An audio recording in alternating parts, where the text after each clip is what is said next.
Hello నమస్తే. నేను journalist Srinivas. ఈరోజు ఆంధ్రప్రభ పేపర్ల వార్తలను చూద్దాం. బీసీ రిజర్వేషన్లపై పక్కా పక్కదారులొద్దు రాజమార్గమేనట. ఖతం అయిపాయే. ఇక రాజమార్గం అది అయ్యే రాజమార్గం కాదు.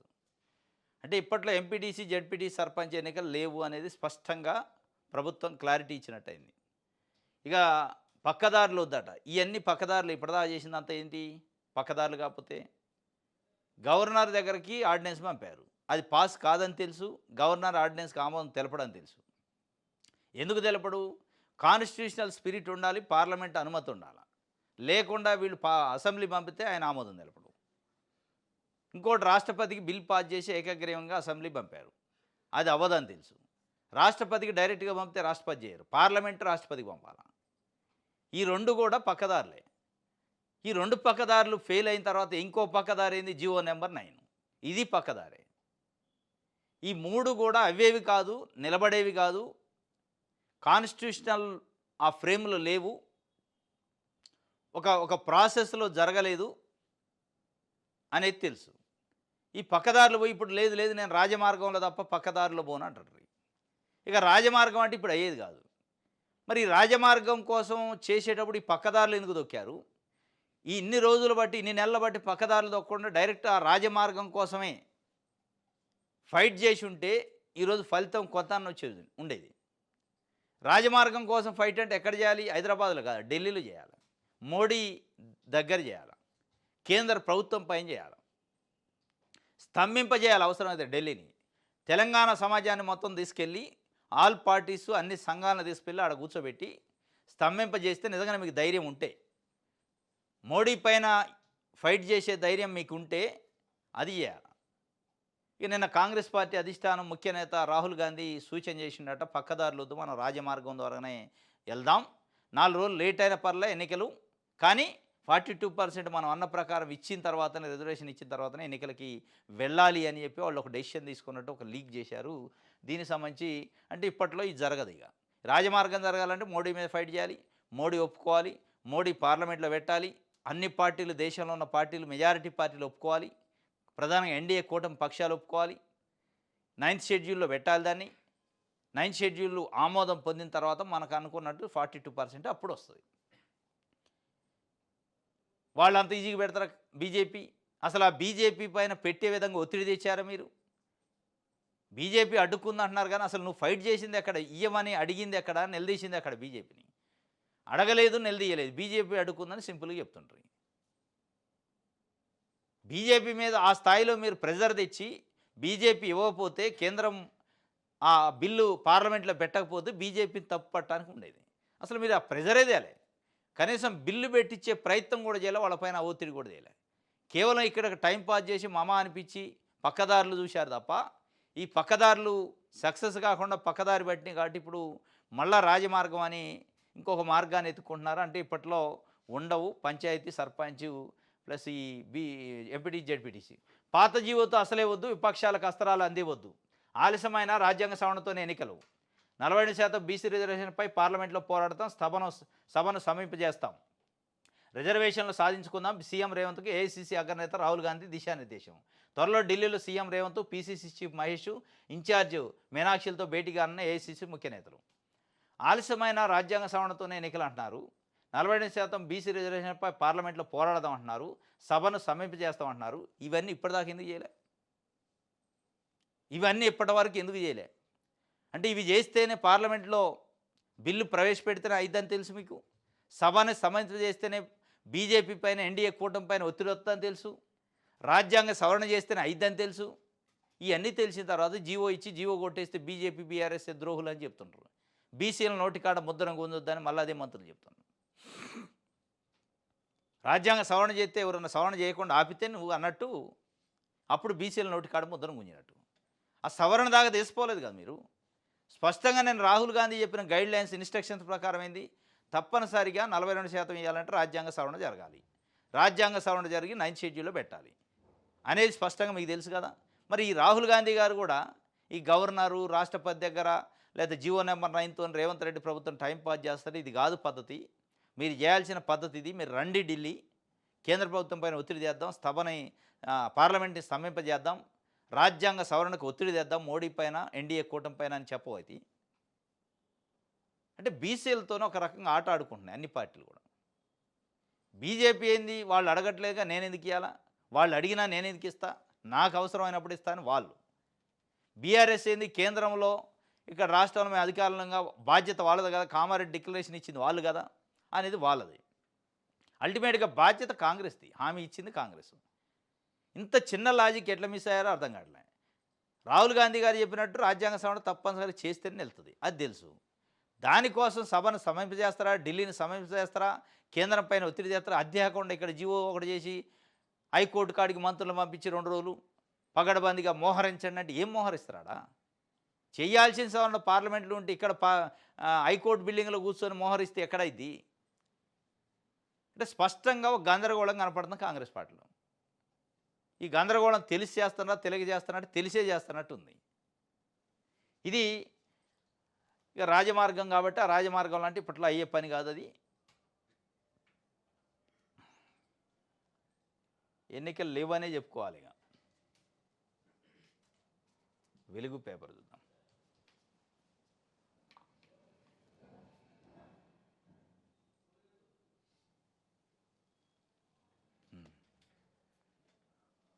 రైట్, సాక్షి పేపర్ చూద్దాం. 50%తో ఓకే అట, స్థానిక పోరుపై రాష్ట్ర ఎన్నికల సంఘానికి హైకోర్టు సూచన. ప్రభుత్వం జారీ చేసిన జీవో నెంబర్ 9, 41, 42 నిలిపేత. సర్కారు ఉత్తర్వులు సుప్రీంకోర్టు తీర్పులకు విరుద్ధం. మొత్తం రిజర్వేషన్లు 50% మించడానికి వీల్లేదు. పూర్తి స్థాయిలో మెరిట్స్లోకి ఇప్పుడే వెళ్ళడం లేదని న్యాయస్థానం చెప్పిందట. పెంచిన 17 సీట్లను ఓపెన్ కేటగిరీగా పేర్కొని ఎన్నికలు నిర్వహించుకోవచ్చు, 17% ఓపెన్ కేటగిరీగా చెప్పి ఎన్నికలు నిర్వహించుకోవచ్చు అని సూచన చేసిందట. శుక్రవారం అర్ధరాత్రి తీర్పు కాపీ విడుదలైందట. అంటే కోర్టు ఎన్నికలు ఆపమని చెప్పలే. వాస్తవంగా ఎన్నికలు ఏ జీవో ప్రకారం అయితే నిర్వహిస్తారో 42% రిజర్వేషన్ బీసీలకు ఇచ్చి స్థానిక సంస్థల్లో ఆ జీవోను రద్దు చేసింది. 9, 41, 42, 9 ఈ 3 జీవోలను రద్దు చేసింది. నిన్న కోర్టు ఆర్డర్ కాపీ బయటకు వచ్చింది. ఆర్డర్ కాపీలో స్పష్టంగా ఉందంటే మేము ఎన్నికల వ్యవస్థలోకి, ఎన్నికల ప్రక్రియలోకి ఇన్వాల్వ్ అవ్వట్లేదు. ఎన్నికలు నిర్వహించుకోవచ్చు కానీ 42% నిర్వహించవద్దు. జీవో నెంబర్ 9 లేదు కాబట్టి 42 అనేది ప్రస్తావన లేదు. ఆ ఎక్స్ట్రా ఉన్న 17% ఓపెన్ కేటగిరీలో పెట్టేసి మీరు ఎన్నికలకు పోండి అన్నది. వీళ్ళు లేదు మేము ఏదున్నా పక్కదారులు దొక్కం, రాజమార్గంలో పెడతాం అంటున్నారు. ఒక రకంగా సర్పంచ్, ఎంపీటీసీ, జడ్పీటీసీ ఎన్నికలు ఉన్న పలంగా నిర్వహించుకోవడానికి హైకోర్టు అడ్డంకులు అయితే లేవు. కేవలం 42% ఇవ్వాలనే అడ్డంకి తప్ప హైకోర్టు తీర్పు పరంగా అయితే అడ్డంకి లేదు. హైకోర్టు ఎక్కడ ఆపమని చెప్పలే. హైకోర్టు ఒక రకంగా గ్రీన్ సిగ్నల్ ఇచ్చింది, సర్పంచ్, ఎంపీటీసీ, జడ్పీటీసీ నిర్వహించుకోండి. కానీ ఆ గ్రీన్ సిగ్నల్ ప్రకారం పోతే కాంగ్రెస్ పార్టీకి రెడ్ సిగ్నల్ పడింది కాబట్టి వాళ్ళు ఏం చేశారు, లేదు ఇప్పుడు నిర్వహించాం, మేము ఢిల్లీలో మళ్ళీ పోయి ఫైట్ చేస్తాం అంటున్నారు. ఇప్పుడు మరి మళ్ళా ఫైట్ ఎప్పుడు చేస్తారు, అది ఎప్పుడైద్ది అనేది అగేమగా వచ్చినాం అనమాట. ఇది మొత్తానికైతే గ్రీన్ సిగ్నల్ ఇచ్చినట్టే ఉంది కానీ వాళ్ళు నిర్వహించలేని పరిస్థితి కాంగ్రెస్ పార్టీకి, ప్రభుత్వానికి. కాంగ్రెస్లో అంతా గందరగోళం. స్థానిక ఎన్నికలపై హైకోర్టు స్టే నేపథ్యంలో పార్టీ కేడర్ల అయోమయం. పార్టీ నామినేటెడ్ పదవులు లేక ఇప్పటికే నిరాశలో నేతలు. ఈ అంతా గందరగోళం, వాస్తవం గందరగోళం ఉంది. ఈ గందరగోళం ఎప్పటి నుంచో మనం చెప్తున్నాం. ఇది నిలిచే జీవో కాదు. ఎందుకు టైంపాసు, ఎందుకు కేడర్ని, పార్టీ కార్యకర్తలని గందరగోళం పెట్టి ఒక ఆశ లేపి ఎన్నికలు అయితే అట్టుంది, నేను కంటెస్ట్ చేస్తాను, నేను ఎంపీటీసీ అవుతా, నేను సర్పంచ్ అవుతా, లేదా నేను జడ్పీటీసీ అవుతా అని చెప్పి వాళ్ళల్లో ఒక ఆశను పుట్టించారు. చివరికి ఏం చేశారు, నీళ్లు చల్లారు వాళ్ళ ఆశల పైన. కాంగ్రెస్ పార్టీ కేడర్లోనే ఒక అసంతృప్తి, ఒక నిరాశ, ఒక గందరగోళం వచ్చింది. ఇప్పటికే నామినేటెడ్ పదవులు చాలా భర్తీ కావాల్సింది, దానికి స్థానిక సంస్థల ఎన్నికలు లింక్ పెట్టారు. ఇది అయిన తర్వాత ఇది ఎప్పుడైద్దో తెలియదు. ఈ స్థానిక ఎన్నికల్లో కొంతమందికి పదవులు వస్తాయి, ఇక ఈ బోను మిగిలిన వాళ్ళకి, పదవులు రాని వాళ్ళకి నామినేటెడ్ పదవులు ఇవ్వచ్చు అని వాళ్ళు పెట్టుకున్నారు. అసలు దీనికే దిక్కులేదు. కాంగ్రెస్ పార్టీ అధికారంలోకి వచ్చి దాదాపు ఇంకో 2 సంవత్సరాలు కావచ్చు, ఇంకొక 1 మంత్ అయితే 2 years పూర్తయింది. 2 సంవత్సరాలైనా 10 సంవత్సరాల పాటు ప్రతిపక్షంలో ఉన్నప్పుడు కాంగ్రెస్ పార్టీ జెండాను మోసినోళ్ళు, పార్టీని మోసినోళ్ళు, అనేక కేసులు, అవమానాలు భరించిన వాళ్ళు, వాళ్ళకి ఇంతవరకు ఆ పార్టీ అధికారంలోకి వచ్చిన ఫలితాలు అందలే, ఫలాలు ఎదురుచూపులు తప్ప, కళ్ళు కాయలు కాయటం తప్ప వాళ్ళకి ఇంకా ఉల్టా ఏమవుతుందంటే జేబులు ఖాళీ అవుతున్నాయి. అధికారంలోకి వచ్చింది, ప్రజలు అదో ఏదో పని అని రావటం, వాళ్ళ చుట్టూ తిరగటం, వాళ్ళకి ఏదో పని చేయడానికి తిరగడం ఇవి జరుగుతున్నాయి. ఈ ఈ కోణంలో కార్యకర్తలు ఒక గందరగోళం, కాంగ్రెస్ పార్టీలో అయితే ఒక గందరగోళం, ఒక అనిశ్చితి. కేవలం స్థానిక సంస్థలు అసలు ఎప్పుడు జరుగుతాయని కాంగ్రెస్ పార్టీలో ఉన్న ఏ ఒక్క నాయకుడు అని చెప్పే పరిస్థితి లేదు. ఈవెన్ ముఖ్యమంత్రితో సహా వాళ్ళకు కూడా తెలియదు. ముఖ్యమంత్రి గారిని స్పష్టంగా ఎప్పుడు స్థానిక సంస్థలు అంటే చెప్పలేని పరిస్థితి. ఇక కింద ఉన్న కార్యకర్తల పరిస్థితి గందరగోళం, అయోమయం. ఇది మొత్తానికైతే కాంగ్రెస్ పార్టీ డ్యామేజ్ కార్యక్రమం ఇది. ఒక నిరాశ నిస్పృహలో కార్యకర్తలు ఉన్నారు.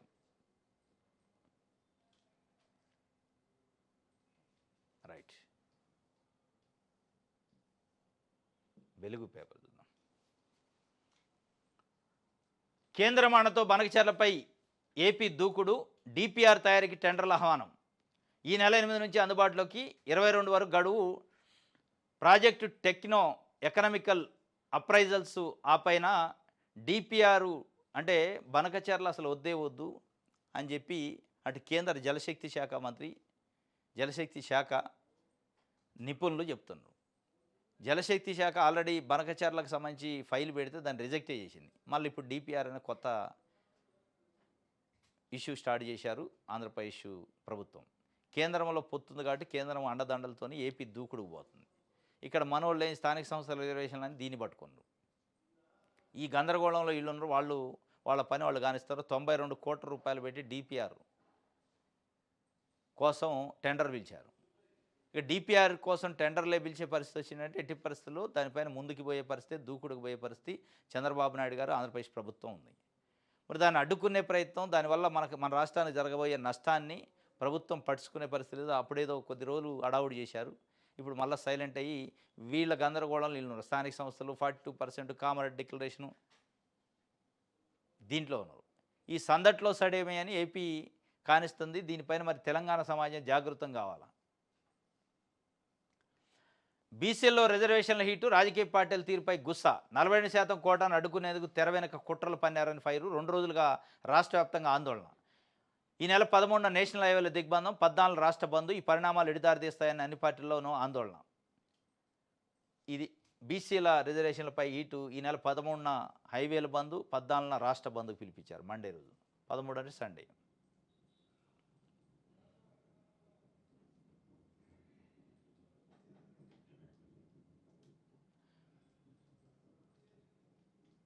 రైట్.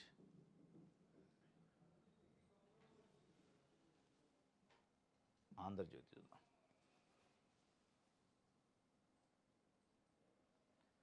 చుట్టూ ఫెన్సింగ్, బౌన్సర్లు, వేట కుక్కలు, 750 కోట్ల స్థలం కబ్జా.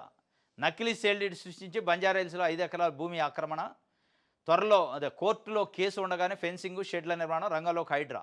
ఆక్రమణలు తొలగించి భూమి స్వాధీనం. గాజుల రామారం, మేడ్చెల్లు, తట్టానారులోని ఆక్రమణలు నేలమట్టం.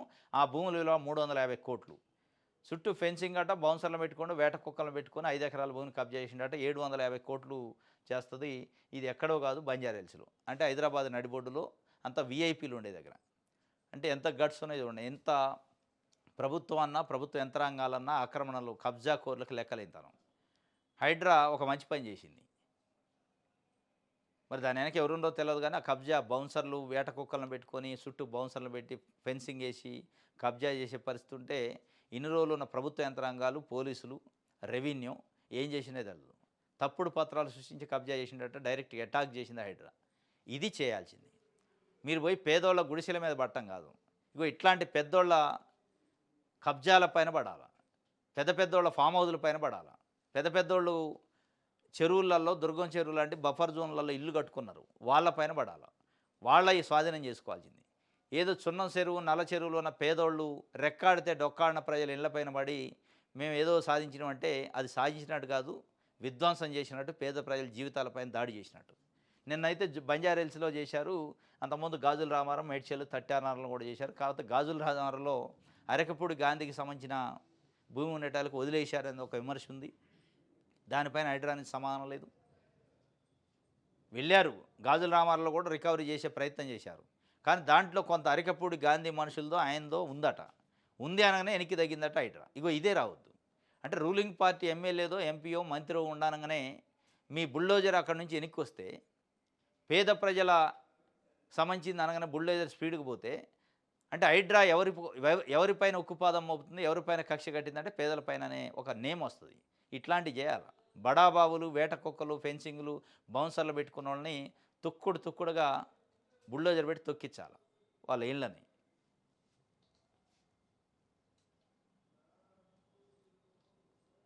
రైట్. బడిలో క్రైస్తవ మత బోధనట. గదిలో 4వ తరగతి పిల్లలను కూర్చోబెట్టి చర్చ్ ఫాదర్ బోధనలు దగ్గరుండి సహకరించిన ప్రిన్సిపల్ మేరీ. మత ప్రచారం నిజమైన నిర్ధారణ అయిందట. ఇక వర్ధనపేటలో ఓ ప్రైవేట్ స్కూల్లో ఘటనట. వీడియో బయటకు ప్రిన్సిపల్ తత్తరపాటు. పిల్లలకు స్పెషల్ క్లాసులని ఒక మాట, వారంతా క్రైస్తవ విద్యార్థులని మరో మాట. విచారణకు ఆదేశించిన జిల్లా విద్యాశాఖ అధికారి. మత ప్రచారం నిజమేనని నిర్ధారించిన ఎంఈఓ. పాఠశాల గుర్తింపు రద్దు చేయాలని డిమాండ్ చేసిన ఏబీవీపీ. ఇక తరగతి గదిలో ఏం చెప్పాలి? చదువు చెప్పాలి. మత బోధనలు ఎందుకు చెప్పాలి? ఎవడు చెప్పమండి నేను? డైరెక్ట్గా ప్రిన్సిపల్ సహకారంతో అక్కడ చర్చి ఫాదర్ వచ్చి కూర్చోబెట్టుకొని మంచిగా మత బోధనలు చేస్తున్నాడు. అంటే వాళ్ళని ఎడిదేసిపోతారు పిల్లల్ని. అంత అవసరం ఏంటి అంటే కొన్ని స్కూళ్ళ ముసుగులో ఈ ప్రచారం చేస్తున్నాడు. వర్ధనపేటలో, వరంగల్ జిల్లా జరిగింది నిన్న. మొత్తాన్ని డిఈఓ ఆదేశించిండట. ఎంక్వైరీ కాస్తే ఎంఈఓ నిజమే అక్కడ జరిగిందని కూడా చెప్పిండట. మరి ఇప్పుడు వాళ్ళని ఇప్పుడు ఉత్తర స్కూలు రికగ్నేషన్ రద్దు చేస్తే సరిపోదు, అరెస్ట్ చేసి లోపటేయాలి, క్రిమినల్ కేసులు పెట్టాలి. అంటే చిన్నపిల్లలు, పసిపిల్లలు, తెలిసి తెలని వయసు, మైనర్సు, వాళ్ళకి మతం అనే మత్తుని ఎక్కించే కార్యక్రమం చేస్తే తప్పు కదా. వాళ్ళకి నచ్చిన మతంలో ఉంటారు. క్రైస్తవ, హిందువా, జైన, బౌద్ధమా, లేకపోతే ముస్లిమా, వాళ్ళ పేరెంట్స్ వాళ్ళు చూసుకుంటారు. అది మీ పని కాదు. అయినప్పటికీ ఇగో ఇట్లాంటివి చేస్తున్నారు. ఇంకోళ్ళు చేయకుండా ఉండాలంటే క్రిమినల్ కేసులు పెట్టి లోపటేయాలి. ఈనాడు చూద్దాం.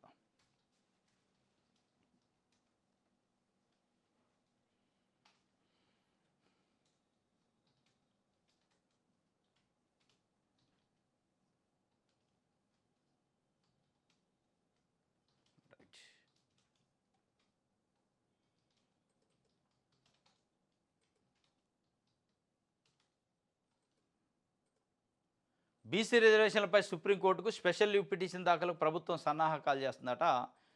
ఒకవైపు హైకోర్టు ఏం చెప్పిందంటే పాత విధానంలో అయితే ఎన్నికలు పెట్టుకోవచ్చు, మేమేం ఆపమని చెప్పింది, మీరు డైరెక్ట్గా లాగిచ్చేయచ్చు అని. వీళ్ళేమో లేదు మేము సుప్రీంకోర్టుకు పోతాం, ఎస్ఎల్పీ వేస్తామని. ఏ ఎల్పీ వేసినా ఏముండదు. రాహుల్ గాంధీ నిన్న ఏదైతే సూచన చేసిండో రాజ్యాంగ సవరణ చేపిద్దాం, సభని స్తంభింపజేద్దాం, ఎన్డీఏ కూటమి పైన ఒత్తిడి తెద్దాం, ఈ 3 చేస్తే తప్ప ఈ ఎస్ఎల్పీలు, సిఎల్పీలు ఏది కాదు. అవి నిలబడే కావు. ఎస్ఎల్పీ వేసినా అది కోర్టే కదా, సుప్రీంకోర్టు. హైకోర్టులో ఏం వాదనలు చెప్పారో అక్కడ కూడా అదే చెప్పాలా. మరి 50% క్యాప్ ఉంది కదా, దాన్ని దాటి అట చేశారు, దానికి ఏం రాజ్యాంగ సవరణ ఏమైనా ఉందంటే ఏం లేదు. సింపుల్, అయిపోయా, కొట్టేస్తారు అక్కడ ఎస్ఎల్పీ వేసిన. టైంపాస్ చేయొద్దు. మీరు చేయాల్సింది ఎన్డీఏ కూటమి పైన ఒత్తిడి, సభని, గవర్నమెంట్ని స్తంభింపజేయటం, ఢిల్లీ నుంచి కదలకుండా అక్కడ కూర్చొని ఫైట్ చేయడం తప్ప ఇంకో మార్గం లేదు. ఇక పాత విధానంలో అయితే ముందుకు వెళ్ళొచ్చని గ్రీన్ సిగ్నల్ అయితే ఇచ్చింది. పంచాయతీలు, ఎంపీటీసీ, జడ్పీటీసీ ఎన్నికలు పెట్టుకోవచ్చు. 42% కాకుండా పై 17% ఏదైతే 50% దాటి ఉన్న 17% తగ్గించి దాన్ని ఓపెన్ కేటగిరీలో పెట్టి ఇక మిగతా ఎన్నికలు పెట్టుకోవచ్చు. పాత పద్ధతిలో, దాని అర్థం ఇక కేసీఆర్ ప్రభుత్వం ఉన్నప్పుడు ఏ రిజర్వేషన్లు పెట్టిందో ఆ పద్ధతిలో అయితే మీరు పెట్టుకోవచ్చు, ఎన్నికలు నిర్వహించుకోవచ్చు, మాకు అభ్యంతరం లేదని కోర్టు స్టే ఇవ్వలేదు ఎన్నికల పైన. కోర్టు చాలా స్పష్టంగా కుండబద్దలు కొట్టి చెప్పింది హైకోర్టు. ఎన్నికల నోటిఫికేషన్ పైన మేము స్టే ఇవ్వలేదు, కేవలం జీవోల పైన స్టే ఇచ్చినాం. జీవోలను సస్పెండ్ చేసిన 3 జీవోలు, జీవో నెంబర్ 9, 41, 42. ఆ 9, 41, 42 ప్రకారమే బీసీలకు స్థానిక సంస్థల్లో 42 రిజర్వేషన్ ఇచ్చారు. ఆ జీవోలు కొట్టేశారు కాబట్టి 42 ఉండదు, ఇప్పుడు 24 ఉంటుంది. 24 ప్రకారం మీరు ఎన్నికలు పెట్టుకోవచ్చు అని హైకోర్టు గ్రీన్ సిగ్నల్ ఇచ్చింది. ఆ గ్రీన్ సిగ్నల్ని కాంగ్రెస్ పార్టీ ప్రభుత్వం ఫాలో కావట్లేదు. ఎందుకంటే వాళ్ళకి రెడ్ సిగ్నల్ పడింది అక్కడ ప్రజల్లో. కామారెడ్డి డిక్లరేషన్ అమలు చేయలేదని తిరగబడతారు. కాబట్టి ఏదో మల్లగొల్లాలు పడుతున్నారు. మల్లగొల్లాలు ఎన్ని పడినా కేవలం పార్లమెంట్లో చట్టము, రాజ్యాంగ సవరణే దానికి మందు. ఈ జబ్బుకు మందు ఏంటంటే అది ఒక్కటే. దానికోసమే బీసీ సంఘాలు కానీ, ప్రభుత్వం కానీ, కాంగ్రెస్ పార్టీ కానీ, అన్ని పార్టీలు దానికోసం ఫైట్ చేస్తే తప్ప ఈ జీవోల కోసం, ఈ జీవో రద్దు చేశారు, మా నోటి కాడ ముద్దను గుంజారు అని మోసం చేసుకోవద్దు మనం. ఆ జీవో నిలబడేది కాదు, దానికి రాజ్యాంగ సవరణ లేదు, రాజ్యాంగం సపోర్ట్ చేయట్లే. సపోర్ట్ చేయని దాన్ని పట్టుకొని పొట్లాడే కంటే కరెక్ట్గా కావాల్సింది రాజ్యాంగబద్ధంగా రాజ్యాంగ సవరణతో వచ్చేది ఫైట్ చేయాలి. అది నిలబడిద్ది. ఇది ఈనాడు పేపరు రాసింది. రైట్. ఇది ఈరోజు న్యూస్ అనాలిసిస్. రేపు తాజా వార్తలతోని తిరిగి కలుసుకుందాం. Thank you.